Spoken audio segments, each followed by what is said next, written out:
pour mieux appréhender l'utilité d'un tableau d'avancement, nous allons prendre un exemple de la vie réelle. Au lieu d'équations chimiques, nous allons parler de recettes. Pour fabriquer un croque-monsieur, il nous faut une tranche de jambon, 2 tranches de pain, une tranche de fromage. Nous allons indiquer dans le tableau la quantité d'ingrédients dont on dispose tout au long du service.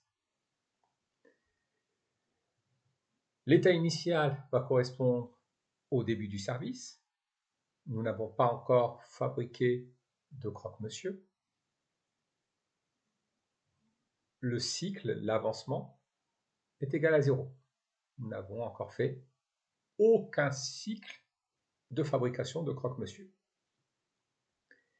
L'état intermédiaire va correspondre à un avancement égal à x. X va correspondre au nombre de cycles effectués pour fabriquer un croque-monsieur. Et l'état final va correspondre à l'instant où, à court d'ingrédients, nous ne pouvons plus fabriquer de croque-monsieur. Alors commençons. Imaginons que dans ma réserve, j'ai 200 tranches de jambon, 80 tranches de pain, 10 tranches de fromage. Pour l'instant, je n'ai fabriqué aucun croque-monsieur. Au cours du premier cycle, je vais utiliser une tranche de jambon, 2 tranches de pain, une tranche de fromage, et j'aurai fabriqué alors un croque-monsieur. Donc il me reste 199 tranches de jambon, 78 tranches de pain, 9 tranches de fromage et un croque-monsieur. Je réalise un deuxième cycle où je vais fabriquer un deuxième croque-monsieur. Pour cela, je vais utiliser une tranche de jambon, 2 tranches de pain, une tranche de fromage. Il me restera donc 198 tranches de jambon, 76 tranches de pain, 8 tranches de fromage. Pour le troisième cycle, il me restera 197 tranches de jambon, 74 tranches de pain, 7 tranches de fromage. Et j'aurai fabriqué 3 croque-monsieur. Et ainsi de suite. Au quatrième cycle, j'aurai fabriqué 4 croque-monsieur. Au cinquième cycle, 5 croque-monsieur. Les quantités d'ingrédients utilisés diminuent. Les ingrédients sont analogues aux réactifs dans une transformation chimique. Et le nombre de croque-monsieur augmente. Les croque-monsieur correspondent aux produits dans une transformation chimique. Sixième cycle, 6 croque-monsieur. Septième cycle, 7 croque-monsieur. Huitième cycle, 8 croque-monsieur. Je peux continuer à en fabriquer puisque il me reste du fromage, du pain et de la mortadelle. Neuvième cycle, je fabrique 9 croque-monsieur. Il me reste 191 tranches de jambon, 62 tranches de pain et une tranche de fromage. J'ai encore assez d'ingrédients pour fabriquer un croque-monsieur, donc je peux faire un dixième cycle. Au cours du dixième cycle, il me reste 190 tranches de jambon, 60 tranches de pain, 0 tranche de fromage. Et donc j'aurai fabriqué au total 10 croque-monsieur. Mais la fabrication des croque-monsieur ne va pas pouvoir se poursuivre puisque je suis à court de fromage. Le fromage est l'équivalent du réactif limitant. Il n'y en a plus pour que la transformation, que la fabrication des croque-monsieur se poursuive. Le nombre de cycles maximal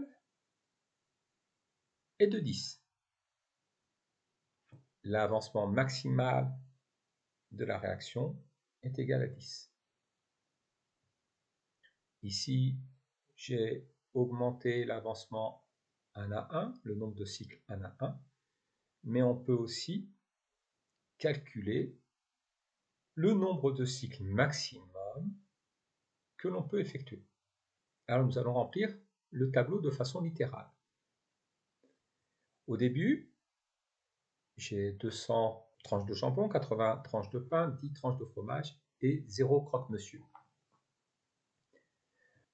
Lorsque je vais effectuer X cycles de fabrication, je vais utiliser X tranches de jambon.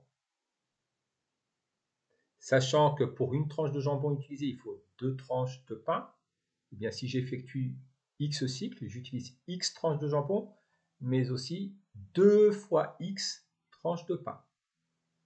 Et X tranches de fromage. Il me reste donc, pour un état intermédiaire correspondant à un nombre de cycles petit x, il me reste 200 moins x tranches de jambon, 80 moins 2 fois x tranches de pain, 10 moins 1 fois x tranches de fromage. Et pour x tranches de jambon utilisées, j'aurais fabriqué x croque-monsieur, puisque pour fabriquer un croque-monsieur, il me faut une tranche de jambon. Donc pour fabriquer X croque-monsieur, il me faut X tranches de jambon. Pour savoir le nombre maximal de cycles que je peux effectuer, je vais identifier l'ingrédient qui va disparaître en premier. Il s'agit ici certainement, à vue d'œil, des tranches de fromage. Lorsque j'aurai effectué le nombre de cycles maximal, il ne me restera plus de réactifs limitants, à savoir le fromage. Je serai à court de fromage. Je suis limité par le nombre de tranches de fromage. Donc, le nombre de cycles maximal que je peux effectuer est tel que le nombre de tranches de fromage aura atteint la valeur 0. Il n'y aura plus de fromage pour continuer à fabriquer des croque-monsieur. Donc, 10 moins x max est égal à 0. J'en déduis donc que x max, le nombre de cycles maximal effectué, sera de 10. Et je peux calculer à ce moment-là le nombre de tranches de jambon, de tranches de pain qui me reste et le nombre de croque-monsieur fabriqués. 200 moins 10, il me reste donc 190 tranches de jambon. 80 moins 2 fois 10, 60 tranches de pain. Et j'aurai fabriqué X max, c'est-à-dire 10 croque-monsieur.